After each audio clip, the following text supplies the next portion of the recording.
기독교인들에게 가장 중요한 말씀 중에 하나가 바로 가서 전하라는 말씀입니다. 일방적으로 전하는 것이 아니라 공감을 하며 소통하라는 것입니다. 오늘도 세상과 소통하는 방송 CWIB 뉴스 브리핑 시작하겠습니다. 앞으로 5개월 후 캘리포니아에서 남편을 남편이라 부르지 못하고 아내를 아내라 부르지 못하게 되었습니다. 캘리포니아 결혼법에서 허즈번드와 와이프라는 단어를 삭제한다는 내용의 SB 1306 법안이 제리 브라운 주지사의 서명을 받아 2015년 1월부터 발효되게 되었습니다. 마크 리누 의원은 시대에 뒤떨어지는 용어를 없애야 한다며 이 법안을 발의했고, 지난 5월 상원을 25대 10, 6월 하원을 54대 16이라는 압도적인 표차로 통과한 바 있습니다. 동성결혼법이 통과한 이후 관련 법안들이 저항 없이 통과되는 모습을 보며 안타까운 마음을 금할 수가 없습니다. 유명 패스트푸드 체인점인 버거킹에서 동성애자들을 지지하는 햄버거 프라우드 햄버거를 출시했습니다.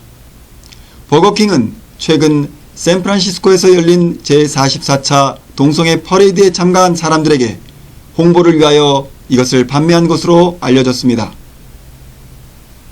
무지갯빛 포장지로 포장이 된 이 햄버거는 행사 기간 동안만 샌프란시스코 지역에서 판매가 되었다고 합니다. 미국에서 동성애를 지지하거나 반대하는 기업들이 많이 있지만 동성애 관련돼서 진행되는 이런 모습들을 보면 기독교가 과연 무엇을 해야 할지 진지하게 고민을 하게 됩니다. 이번 소식은 CWIB 개국 특집 세상이 보는 교회 첫 순서로 억울한 기독교입니다. 저희 CWIB 뉴스 브리핑에서는 앞으로 3회에 걸쳐 기독교의 나라라고 일컬어지는 이곳 미국 캘리포니아에서 기독교에 대한 다양한 의견들을 다루어 보도록 하겠습니다.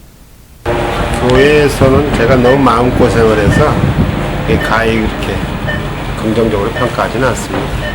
그러면 교회는 어떤 곳이어야 된다고 생각하시나요? 저같이 아둔한 사람들은 교회라면 그야말로 단순하게 정직의 표상 그 정도로만 생각해왔죠. 네. 그 집단 안에 속하지 않는 사람은 좀 배척을 당하는 듯한 그런 기분이 들고, 네. 맹목적인 신앙으로만 다녀야 한다는 게 내 생각인데, 네. 지나치게 이제 자기 계산이 많이 들어간 것 같은 느낌이 들어서 마음에 들진 않아요. 네. 교회가 어느 정도 크기가 되면 목사님들 노후보장 같은 거, 목사님들 일단 먹고 살아야 되는데, 그리고 사역만 할 수 있게 하고 은퇴하고서 편안하게 신도로서 이제 예배 보고 뭐 다른 종교는 또 다른 종교 그걸 할 수 있게 돼야 되는데, 가만히 보면 노후보장이 된 목사님들 그런 게 없더라고. 그러니까 항상 불안하니까 뭐가 생기면 움켜쥐려고 그러는, 전체적인 이유는 아니지만 마음속에 그런 게 많이 차지하는 것 같아요. 목사님들은 특히 가족이 있잖아요. 그러면 가족들하고 살아야 되는데 노후보장이라든지 이런 것들이 이렇게 편안하게 돼 있으면 그분들이 그런 마음은 놓으실 거라고. 뭐 내가 교회 떠나도 나 노후보장 다 되고 그냥 열심히 예배 보고 그러면 되는데, 그런 게 없으니까 일단 내가 움켜줘야 내가 일단 먹고 사는데 편안하잖아요. 내 가정이 편안해지고. 일부분의 이유겠지만 어떤 면으로 보면 큰 부분을 차지하고 있는지도 모르겠어요. 네. 기독교인들은 세상을 전도와 선교의 대상으로 바라봅니다. 구원을 받지 못한 이들에 대한 안타까움이 묻어나는 것입니다. 그러나 세간의 현실은 그리 편하지는 않습니다.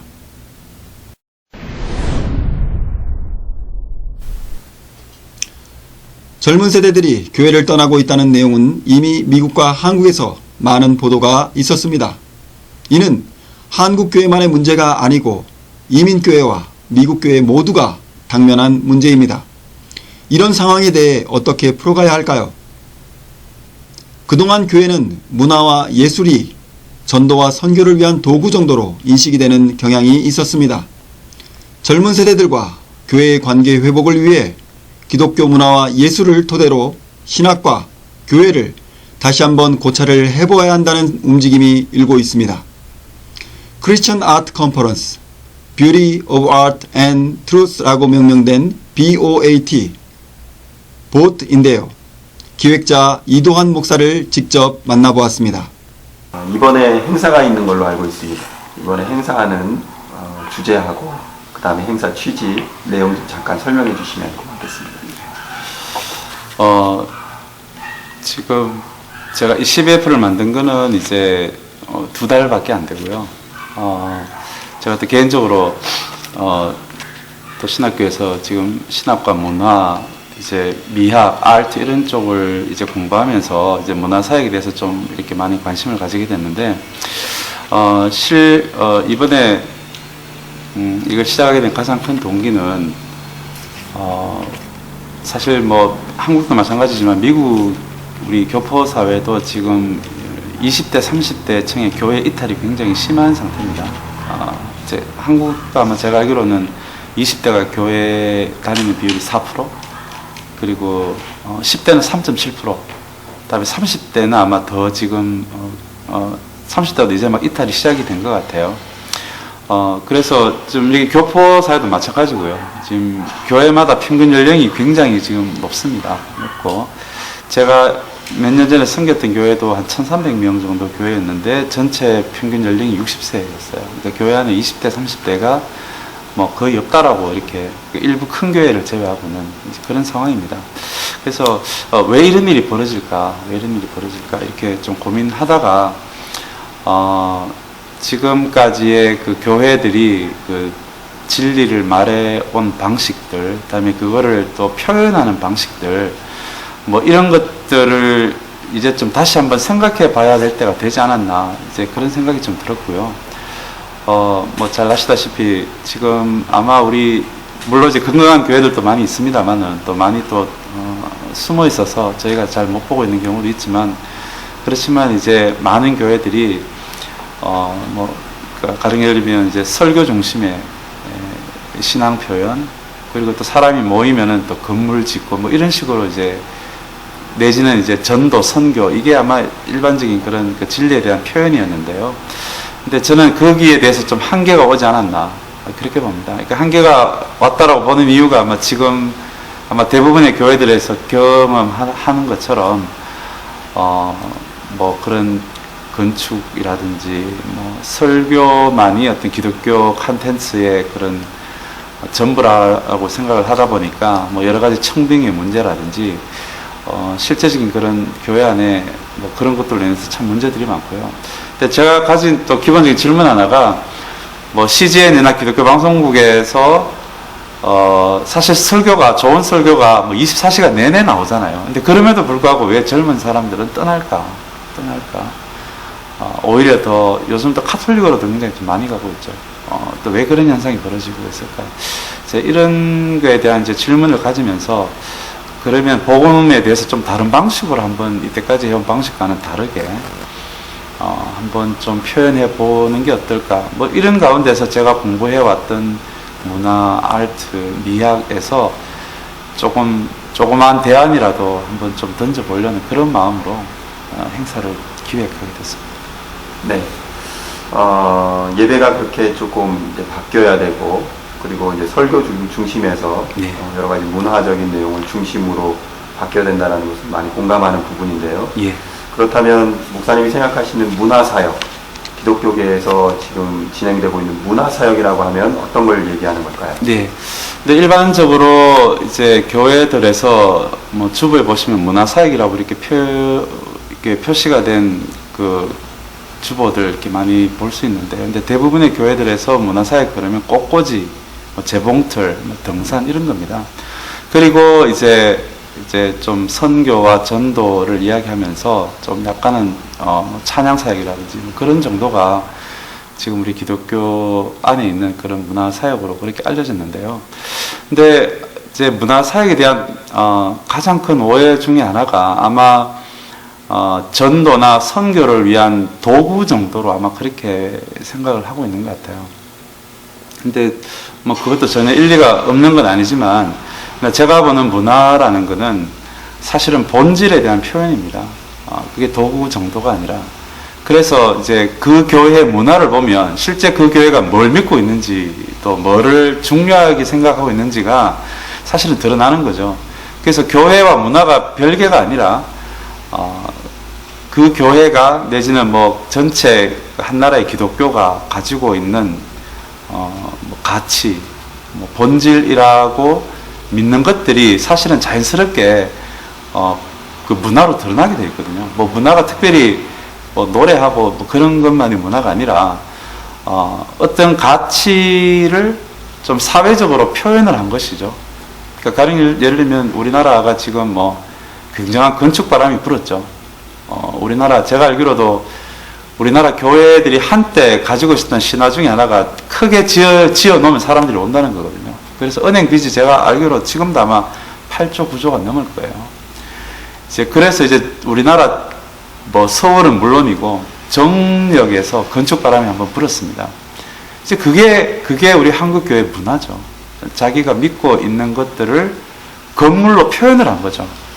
그래서 우리의 눈에 보이게끔 사회적으로 표현이 된 것이 문화라고 본다면 이제는 문화를 뭐 단순히 꽃꽂이라든지 뭐 교회 안에 무용단 뭐 찬양팀이 아니라 이제는 이때까지 한국 교회가 진짜 믿어왔고 진짜 귀중하다라고 생각했던 가치들을 표현한 것이 문화라고 본다면 이제는 그걸 전체적으로 다시 한번 좀 점검을 해봐야 되지 않을까 싶어요.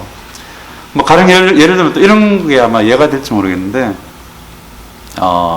어떤 교회는 그 본당을 가장 이제 햇볕이 잘 드는 이제 2층에 두고 그 교육부를 지하에 두는 교회가 있습니다.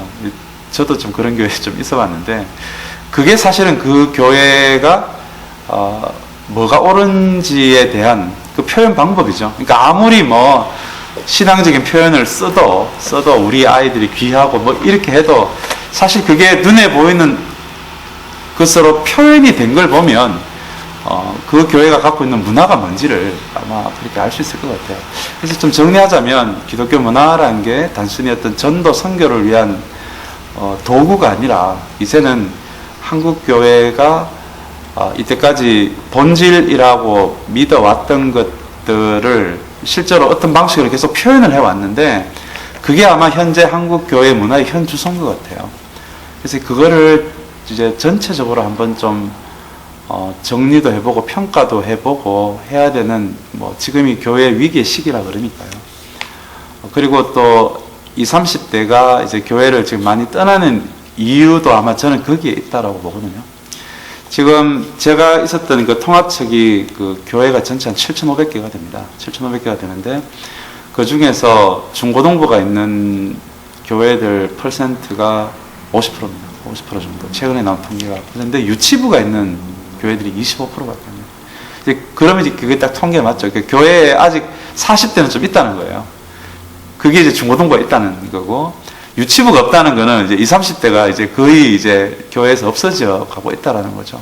그러면 이제 그 사라져가는 20, 30대가 그러면 과연 어떤 이유로 나가게 되느냐? 저는 이때까지 한국교회가 이제 신앙이라고 이렇게 표현해 왔던 것들에 대한 실망이 아닐까? 그게 뭐 건축이든 뭐 내지는 뭐 한국교회가 또 자본주의하고 지금 많이 연결이 돼서 사실 교회끼리 경쟁하는 문화도 가지고 있고요. 카톨릭은 옆 성당, 이쪽 성당 경쟁 안 하거든요. 뭐 그런 것들. 다음에 한국이 이제 좀 계층 사회가 되어 가고 있는데요. 사실은 그 계층이 한국 교회에서도 그대로 받아들여지고 있고, 그걸로 소통이 되고 있고, 그래서 오히려 뭐 요즘 이제 젊은 사람들이 시민단체도 많이 가지만 카톨릭으로 많이 가는 이유가 아마 이때까지 그런 한국이 가지고 있었던 그 신앙의 표현, 다시 이야기하면 문화에 대한 실망이 아닐까 저는 그렇게 이해하고 있습니다. 네, 목회를 문화사역과 연관시키는 것 그런 것들이 굉장히 중요하다라는 말씀하셨는데 개신교를 이렇게 바라보면 개신교의 문화가 사실은 설교 중심의 문화로 시작되었고 그리고 가장 특징 지어줄 수 있는 게 설교인데 네. 설교를 이제 어느 정도 낮추고 아니면 다른 사역을 이렇게 하시는 것인지 아니면 설교를 중심에다 놓고 아니면 다른 문화 사역이 덧붙여지는 것인지. 저도 매주 설교하는 목사인데요. 설교를 관둘 수가 없죠. 뭐 이거는 또 말씀을 뭐 이렇게 한 주일 동안 또 열심히 목회자가 또 기도하고 뭐 그런 가운데서 이제 설교를 하게 되는데 그러니까 설교 자체를 부인하는 게 아니고요. 설교도 어쨌든 진리를 드러내는 뭐 아주 중요한 또 우리 뭐 개신교의 DNA 같은 그 표현 방법이고요. 그렇지만 제가 지적하고 싶은 거는 이제 설교로만 그것을 표현하니까 오히려 뭐 좋은 설교, 나쁜 설교, 그다음에 어떤 뭐 이게 LA도 그런 문화가 있죠. 어떤 교회 목사님이 설교가 좋더라 이러면은 이제 우르르 교회도 옮기고 뭐 그러거든요. 이제 그런 관점에서 봤을 때 과연 정말 개신교의 진리 표현이 설교만인가? 그리고 조금 전에 말씀드린 것처럼 그렇다면 왜 뭐 CGN이나 기독교 방송국에서 설교가 24시간 내내 나오는데 그러면 왜 젊은이들은 교회를 떠나는가? 사실은 그렇게 한번 들어가 보면 얼마나 이 개신교가 진리를 표현하는 수단을 이렇게 설교로만 제한해 왔는가가 좀 드러나는 것 같습니다. 그래서 가령 예를 들면 이제 카톨릭이나 동방정교는 눈의 종교라고 하거든요. 거기는 진리를 봐야 됩니다. 그래서 이제 예배 예전이 발달이 되어 있고 우리 개신교는 귀의 종교라고 우리는 말씀을 안 들으면 우리는 죽는 종교예요. 우리는 들어야 되잖아요. 그래서 이제 제가 하는 이제 미학 공부에서는 이제 그런 관점에서 개신교를 귀의 종교라고 합니다. 이제 그러면 이제 제가 가지고 있는 질문은 그렇다면 왜 진리는 눈으로는 볼 수 없는가? 왜 귀로만 들어야 하는가라는 거죠. 그리고 제가 또 이런 질문을 가지게 된 게 지금 이제 그 셀폰 문화, 뭐 SNS, 뭐 인터넷 문화가 이제 대중화가 되면서 이제는 대부분의 사람들이 이제 하루의 일상 가운데 이렇게 셀폰을 보고 살잖아요. 이제는 그래서 이제 상당히 이제는 보는 문화가 지금 만들어지고 있는 한참 이제 그 과정이 진행되고 있는 것 같아요. 뭐 제가 얼마 전에 산책 가니까 이제는 70대 할아버지 할머니들도 산책하면서도 이렇게 보고 가시더라고요. 굉장히 좀 보기 드문 이제 몇 년 전만 하더라도 보기 드문 현상이었는데 이제 그만큼 이제는 이제 눈으로 보는 문화가 지금 들어오고 있는 것 같아요. 뭐 그러면 뭐 10대, 20대, 30대는 말할 것도 없고요. 아마 하루 24시간 중에서 뭐 이제는 뭐 안 보고는 살 수 없을 정도의 지금 이제 그런 상황으로 가고 있는데 이제 그래서 저희 때만 하더라도 저는 이제 40대 중반입니다만은 뭐 밤새도록 철회하면서 설교 듣는 게 가능했습니다. 근데 요즘 세대는 그렇지 않아요. 이게 모든 의미를 시각으로 이렇게 눈으로 이제 의미를 전달받고 또 전달하고 표현하고 하는 세대여서 이제 이 세대들에게 무조건 설교만을 진리의 수단으로 들려줘야 한다. 저는 그거는 아니라고 봅니다. 그래서 우리의 어떤 전통적인 설교를 유지하면서도 어떻게 하면은 진리를 좀 눈으로도 볼 수 있게 뭐 우리 요한이 그랬잖아요. 나는 진리를 본바요, 들은바요, 만진바요. 뭐 굉장히 좀 공감각적으로 표현을 했는데 그렇게 우리도 이제는 개신교가 이제 귀에서만 좀 벗어나서 이 보는 세대들에게 단순한 어떤 전도용이 아니라 본질을 진리를 어떻게 좀 보여줄 수 있을까? 그럼 보여주는 진리에 이제는 좀 관심을 가져야 될 때가 아닌가 이제 그렇게 생각합니다. 기독교계에 이제 조금 이제 길어지고 있는데 생각해 보면 이제 이건 조금 다른 문제지만 네. 좀 개인적으로 좀 궁금한 부분이기도 하고 교회에서 이제 그런 문화적인 사역들을 많이 하잖아요. 네. 대표적으로 이 찬양 사역 네. 이런 것들을 많이 하는데 사실은 세속적인 네. 어떤 비주얼이라든가 예. 세속적인 영상이라든가 이런 걸 못 쫓아가거든요. 예, 예. 그런 것들을 극복해낼 수 있는 방법이라든가 예, 대안이라든가 만약에 이건 조금 이제 하겠지만 개인적인 예. 아이들이 이제 오면 이미 이 아이들은 세속적인 비디오, 영상, 색감 이거에 굉장히 이제 익숙해져 있거든요. 예, 맞습니다. 예. 근데 그 아이들이 굉장히 좋은 질문이에요. 와서 우리가 하는 것을 보면 지금 현재 찬양 인도자들은 사실 대부분 3, 40대의 감성을 가지고 이제 한다는 거죠. 네. 그렇다고 10대, 20대의 감성을 가지고 교차점, 그러니까 접촉점을 만들기가 네. 굉장히 어려운데 예. 뭐 접촉점을 어떻게 만들 것인지 예. 그리고 또 그것을 비주얼이라든가 영상미라든가 이런 급격히 변화하는 시대에 네. 그 시각적 요소를 예. 교회가 맞춰갈 수 있을지 있을지. 예. 아니면 만들어낼 수 있을지. 예. 굉장히 좋은 질문입니다. 네. 제가 그래서 이제 아티스트들한테 좀 관심을 가지게 된 이유고요. 제가 세운 그 non-profit organization이 CBF입니다. Center for Beauty and Faith. 그래서 이제 우리가 이제 카톨릭에서 나왔죠. 종교개혁에서 나왔는데 나오면서 사실은 그 시각적인 거 미에 관련된 거는 사실 다 포기를 했습니다. 포기를 했고요. 그러다 보니까 이제 우리는 이제 이렇게 말과 글 중심의 이제 그런 종교로 이제 발전을 하게 됐는데, 근데 실제로 이제 저희 지도 교수님이 그 윌리엄 절리스라는 분이신데, 이분이 그 연구해 온 거에 의하면, 우리가 착각하고 있는 게 그렇게 해서 이제 모든 시각적인 걸 버렸다라고 생각을 하는데, 근데 원시인도 동굴에서 그림 그리잖아요. 그 유럽에서 종교개혁했다고 사람들이 예술을 버릴 수가 없거든요.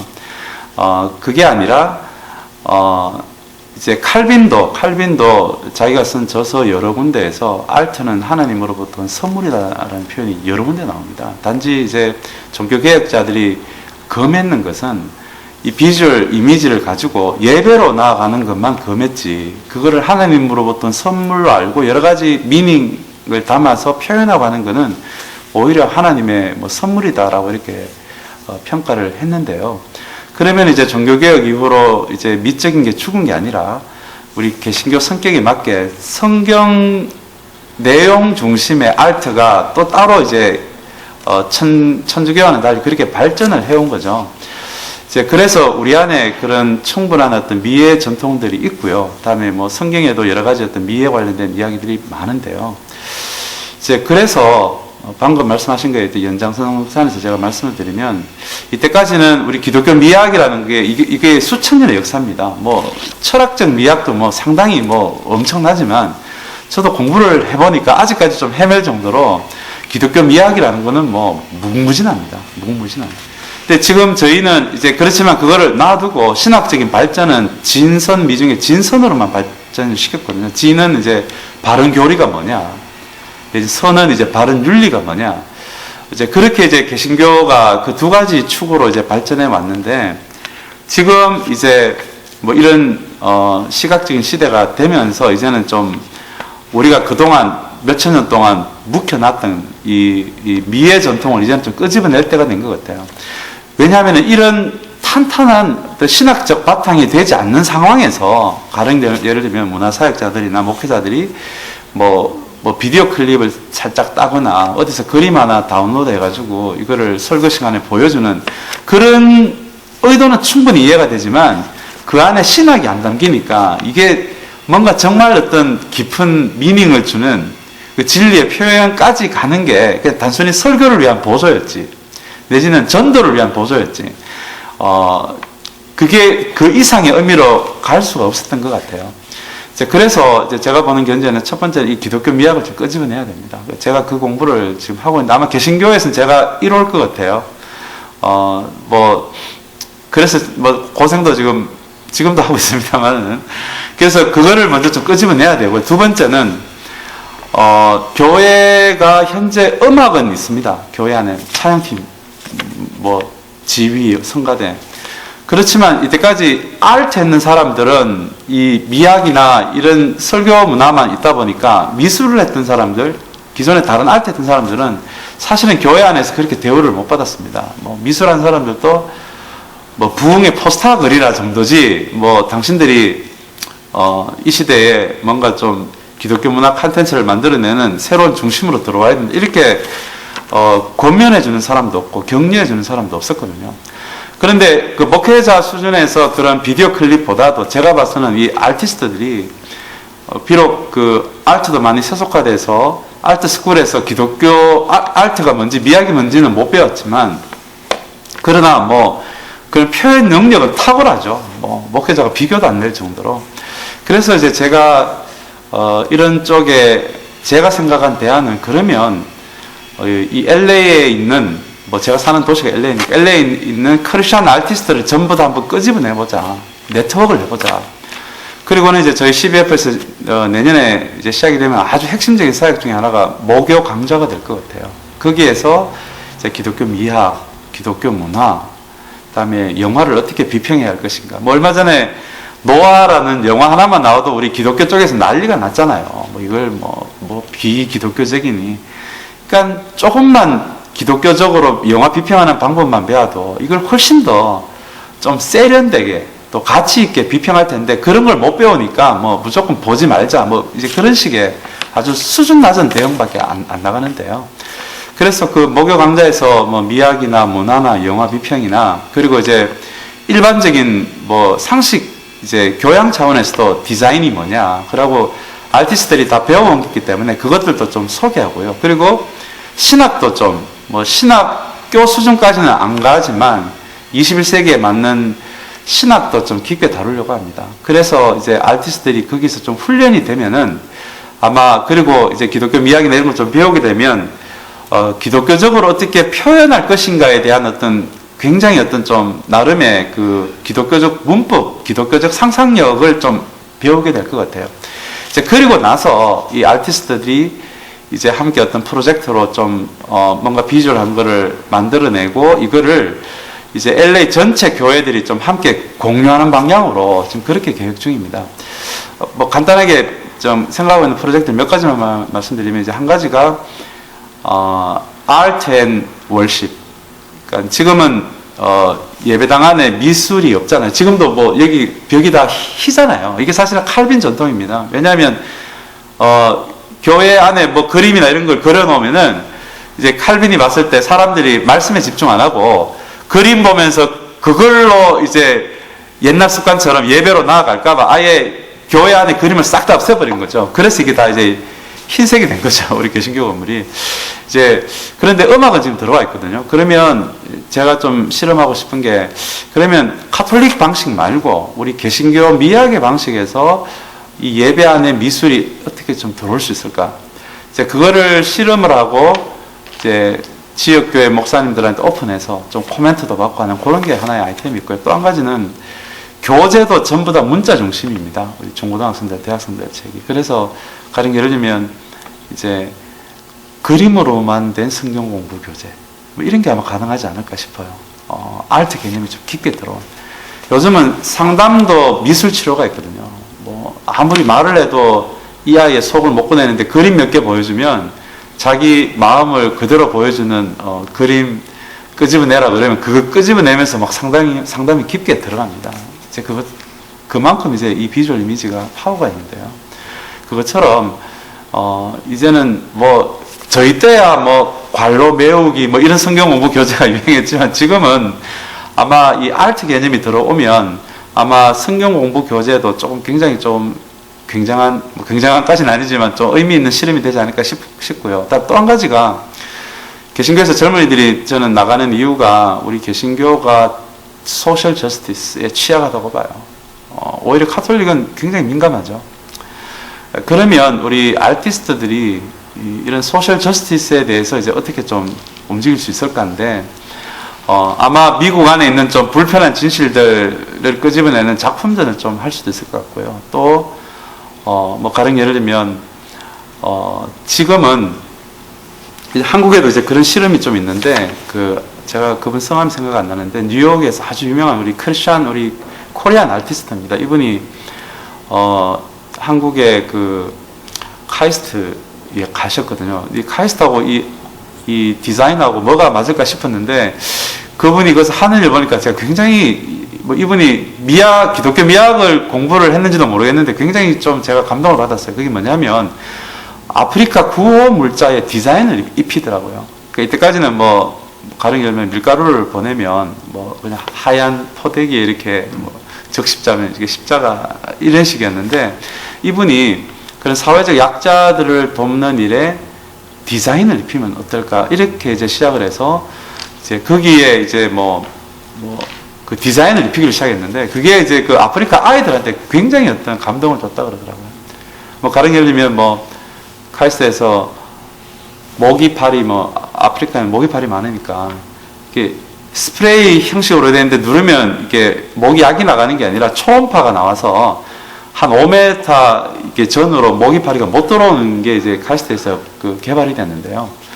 그러면 이제 이분이 거기에 이제 디자인을 입혀가지고 이제 그거를 아프리카 보내는 거죠. 그러면 이제 그게 굉장히 아프리카 아이들한테도 어떤 상상력을 주고 꿈을 주고 이제 그런 식으로 이제 사회적 약자를 돕는 일에 디자인을 입히면 어떨까? 뭐 그런 거죠. 그리고 이제 저희가 연말에 뭐 지금 생각하고 있는 게 이제 홈리스들을 대상으로 이제 LA 교회들에서 밥을 주는 사역은 뭐 숲을 주고 이런 사역을 하는 교회는 몇 교회가 있는데 오히려 좀 수준 높은 문화를 좀 우리가 줄 수도 있지 않을까? 그래서 저희 그 줄리아드 음대 나온 우리 몇 명 자매가 저희하고 좀 네트워크가 되어 있는데 우리 이 자매들이 아마 12월 정도에 그 홈리스 음악회를 아마 할 수 있을 것 같아요. 그리고 이제 우리 뭐 미술하는 사람들은 많으니까 이제 그분들은 이제 홈리스들 원하면은 캐리커처 그려주고 뭐 거기에다가 You are precious 뭐 이런 거 이제 써주는 이제 음식과 함께 그렇게 아트가 또 예술가들이 그런 그 사회적 약자들한테도 굉장히 의미 있는 일을 할 수 있다. 뭐 이런 것들도 저희가 좀 실험을 좀 해보고 싶고요. 이제 그런 식인 거죠. 그런 식으로 이제 우리가 이때까지는 뭐 정의나 사회적 약자나 이런 거를 이제 설교로 표현을 했다면 이제 제가 이제 계획하고 있는 이 사역에서는 아티스트를 그 중심에 넣어서 아티스트들이 그거를 표현을 하고 또 작품을 만들어내고 그거를 좀 LA에 있는 교회 전체들이 좀 이렇게 함께 쉐어하고 공유할 수 있는 이제 그런 방향을 좀 아마 모색해 보는 것이 예, 제 나름의 지금 계획입니다. 대학 그 이제 신학생들도 창의적인 개척을 꿈꾸는 사람들이 지금 막 이렇게 막 나오고 있거든요. 그런데 이 친구들이 볼 수 있는 모델이 없어요. 그러면은 우리가 뭐 4개든 5개든 우리가 먼저 연대를 하고 그런 걸 꿈꾸는 신학생들에게 좀 멘토링을 해주자. 그래서 아예 이제 정말 본격적으로 사역을 시작하기 전에 이제 창의적인 사역이 뭔지 그리고 소위 말하는 진리의 창의적 표현이 뭔지 오히려 여기에 대해서 감을 잡고 사역에 덤벼들면 오히려 힘들더라도 그게 재미있을 수가 있거든요. 이제 기존의 그 아까 말씀하신 대로 큰 교회들이 컨텐츠를 독점하는 건 맞거든요. 예. 근데 독점하는 방식이 예. 찍어 누르는 방식. 그러니까 영상으로 보여줄 때 예. 찬양 집회를 보여준다. 예. 그러면 2만 명, 3만 명이 모여 있는 예. 거대한 예배당에서 예. 집회하는 장면들을 먼저 예. 보여주는 거죠. 예. 그렇게 이제 위세를 네. 세를 먼저 보여주기 시작하면 예. 작은 교회들은 그 컨텐츠를 못 쓰거든요. 예. 찬양 예배를 드리는데 예. 모 교회에 그 2,000명, 3,000명이 모여서 웅장하게 드리는 예배를 예. 영상으로 틀어라. 예. 그거는 이 작은 교회는 불가능한 거거든요. 불가능하죠. 예, 그게 자체가 목적이 돼 버리면 예. 아까 말씀하신 대로 위학적인 내용 예. 아니면 메시지 예. 이런 것들이 어떻게 전달되는가가 중요한데 네. 사실은 여태까지 큰 교회들은 그런 어떤 외형적인 모습 아니면 뭐 우리 교회는 이렇게 큰 교회 아니면 우리 유명한 목사님 네. 이런 것들을 이렇게 찍어 누르는 위에서 예. 누르는 모습을 보였기 예. 때문에 그 컨텐츠들이 분명히 있음에도 사실은 작은 교회들이 예. 그거를 활용하지 못했던 것이거든요. 네. 앞으로 예. 그러면 네. 목사님께서 이제 좀 얘기를 맺자면 네. 기독교 교회의 문화사역과 네. 그리고 문제점 아까 말씀하셨지만 예. 대책과 그리고 미래에 예. 대해서 조금 얘기해 예. 주시면 좋겠습니다. 그러니까는 방금 큰 교회 말씀하셨는데요. 그러니까 굉장히 이제 우리 한국 개신교의 위기는 저는 이제 바로 그 큰 교회가 갖고 있는 자본주의 논리라고 봅니다. 큰 교회가 그냥 커졌나요? 작은 교회의 희생으로 커졌죠. 그렇다면 제가 보는 그 우리나라 이 개신교의 위기를 벗어나는 것 중에 하나가 어떻게 큰 교회와 작은 교회가 함께 가는 구조를 만드느냐인 것 같아요. 그러니까 저는 그게 이제 어떤 방식인지는 저도 잘 모르겠습니다만은 이제 큰 교회가 앞장서서 뭐 가령 예를 들면 창의적 개척교회 이제는 지원을 우리가 하겠다. 뭐 이런 식의 어떤 상징적인 그런 것도 좋고요. 그런 게 없는 이상은 마치 뭐 큰 대기업에서 뭐 골목에 빵집 들어놓은 것 같은 그래서 이제 이 개신교가 이 자본주의를 너무 닮았기 때문에 저는 이제 오히려 이 젊은 세대가 지금 그 교회를 탈피하고 있다라고 보고요. 그래서 이제 그거와 연관성상에서 이제 문화를 좀 저도 정리를 하자면, 이제는 이제 큰 교회에서도 전도용, 선교용으로 이제 문화를 그렇게 화려하게 뭐 연예인들 데리고 뭐 그런 식으로 많이 했던 것 같아요. 근데 그거는 저는 이제는 더 이상 그거는 소용이 없다라고 보고요. 뭐 더 이상 그게 우리 한국교회 전체도 별로 그렇게 도움이 안 된다고 봅니다. 이제 문제는 아까 제가 말씀드린 것처럼 이제 기독교 진리의 이 사회 안에서의 창의적 표현, 본질의 창의적 표현, 도시 안에서의 창의적 표현. 자, 이런 관점에서 문화를 다시 본다면, 이제는 그런 자본주의 시기에 그게 저는 이 본질적 표현이라고 저는 보지 않고요. 단지 그런 입장에서는 기독교 진리의 자본주의적 표현이라고 저는 그렇게 봅니다. 그러면 이제 굉장히 자본주의적 문화가 지금 지배하고 있다라고 봐도 될 것 같고요. 그렇다면 앞으로 심지어 한 교회가 예산을 어떻게 쓰느냐도 사실은 그것도 저는 문화라고 봅니다. 그러면 우리가 뭐 성경이 이야기하는 뭐 성경이 이야기하는 거는 잘난 놈이 살아남아라가 아니죠. 함께 가는 구조잖아요. 그 중풍병 걸린 그 자기 친구 데리고 여러 명이 이렇게 같이 예수님께 가는 장면이 나오잖아요. 그게 저는 기독교라고 보거든요. 좀 못난 사람, 아픈 사람, 사회적 약자들과 함께 예수께로 가는 게 그게 진리죠. 이제 그렇다면 우리가 이때까지 한국 교회가 해온 문화 표현이다라는 것이 얼마나 좀 본질에서 뒤떨어졌나라고 보고요.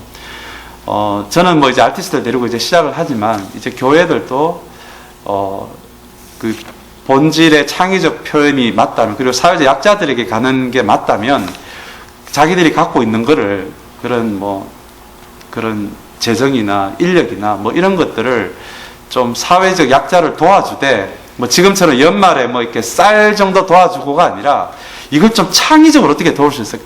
우리 하나님이 얼마나 창의적인 하나님이세요. 제가 얼마 전에 어떤 그림을 봤는데, 그 세탁소 이렇게 세탁하고 나면 이렇게 비닐에 넣어서 주잖아요. 어떤 교회가 교회 담벼락에다가 그거를 이렇게 걸어놨더라고요. 미국 교회입니다. 그리고 그 위에다가 This is for homeless라고 했더라고요. 그러면 이제 지나가는 홈리스가 보고 자기한테 맞는 걸 이렇게 가져가는 거죠. 저는 그걸 말하고 싶어요. 그러니까 뭐 그냥 연말에 그냥 봉사한금 내서 뭐 어디에 뭐 갖다 주는, 우리가 늘 전도, 선교, 봉사를 말하는데 굉장히 우리는 소위 말하는 좀 고리타분한 방식으로, 옛날 방식으로 그냥 하고 있거든요. 그러니까 창의력은 다 버려버렸어요. 그리고는 오로지 설교 잘하는 목사잖아요. 왜냐하면 설교 잘하는 목사 하나 들어오면 사람이 오면 재정이 해결이 됩니다. 그리고는 자기들도, 교인들도 우리도 큰 교회 되는 거 아니야? 이 소위 말하는 자본주의적 욕망이 들어오는 통로가 되기도 해요. 제가 설교를 표현하는 게 아니라, 이제는 그런 방식으로 가서는 진짜 우리 개신교는 저는 희망이 없다라고 보는 거죠. 이제 교회마다 자기들이 가지고 있는 에너지, 뭐 이런 것들을 이 세상 안에서 얼마나 창의력 있게 표현하느냐, 그 본질을, 저는 이거에 이제 앞으로 기독교 문화 운동의 그 성패가 달려 있다라고 보고요. 또 어떻게 보면은 문화가 도구가 아닌 본질의 표현이라면, 어떻게 보면은 이제 한국교회, 교포교회의 전체 운명이 저는 거기에 달려 있다라고 봅니다. 그리고 뭐 한번 상상해 보시면, 그냥 교회 오는데 오늘 목사님 설교 듣고 은혜 받아야지, 뭐 이것도 너무 좋지만, 교회에 와서 교인들끼리 머리를 맞대고, 목회자와 머리를 맞대서 어떻게 하면 우리가 갖고 있는 걸로 이 LA 안에서 좀 진리를 창의적으로 표현할 수 있을까? 이거를 만약에 함께 고민하는 교회가 된다면, 저는 정말 다시 교회를 떠나는 20, 30대가 저는 다시 교회로 올 수 있다고 저는 확신합니다. 감사합니다. 네. 오는 8월 9일 토요일 오후 1시부터 8시까지 파사데나 장로교회에서 펼쳐지게 되는 이번 컨퍼런스는 기독교 문화, 영화와 영성, 기독교 미학과 아트 등의 3가지 강좌로 열리게 됩니다. 하나님의 근본이 아름다움임을 생각해보면 문화와 예술이 교회와 점점 멀어져가는 젊은 세대들에게 좋은 영향을 끼치게 되기를 진정으로 기원합니다. 세월호 참사가 일어난 지도 벌써 3개월이 지났습니다.